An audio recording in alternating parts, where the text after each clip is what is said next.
बोलगड़ block खंगुरिया पंचायतर जकला Mahavir पीठ अनेक मानसिकधारी महावीर पीठ को आसी मानसिक रखी निकटस्थ बरगछरे सूतारे गोड़ी बांधी ओहळाइले मासक भितर मानसिक पूरण हुए बोली विश्वास रही।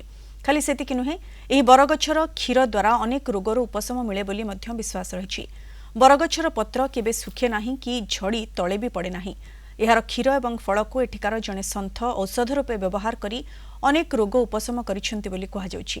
एही पीठर उन्नतीकरण सहित भल रास्ता निर्माण पई दाबी होछि। बटवृक्ष विषय आम शुणिकी आसीचु, हम तो जानी नथिलु एमती जगह एमती गोटे बटवृक्ष अच्छा ये मानसिक बट कहते शुणा जाए जे एठी जहाँ मानसिक करके आपण जाइथिबे आपणकर निश्चित मानसिक पूरण हुए।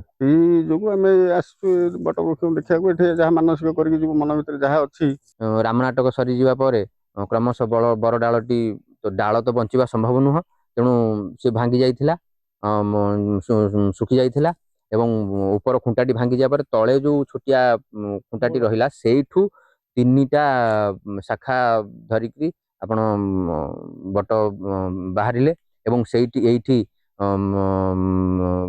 माने राम लक्ष्मण सीतांकर प्रतिमूर्ति भावी रामनारायण दास पूजा अर्चना करी जगह मंत्र जप कले।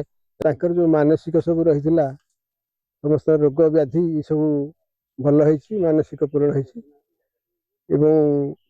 उद्देश्य आमर ये जो बटवृक्ष अच्छी से बटवृक्ष मानसिक रखी जो मैंने आगा बांधती नड़िया गुआ बसाती मानसिक पूरण हो। मो ना सूर्यनारायण होता मुझे मठ हूँ पुरोहित आज्ञा 20 वर्ष है ये कम चलती बाबा ये सब आज्ञा औषध दिखती ये बटवृक्ष आसबे जो लोक मानसिक कर नड़िया गुआ बसैब तापर जो ढागा बांध बाबा ताक औषध दिखती चेरमूली दिखती जी आसो जार असुविधा कौन रहा बाबा दिखती औषध औषध फल सी रोगमुक्त हो जाती।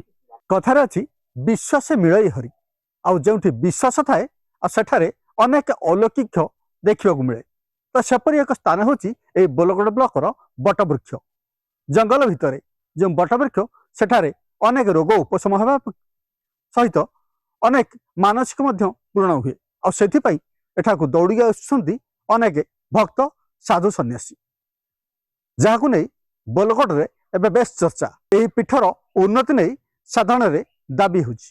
बेगुनारू दुर्गा प्रसाद दास, कलिंग टीवी।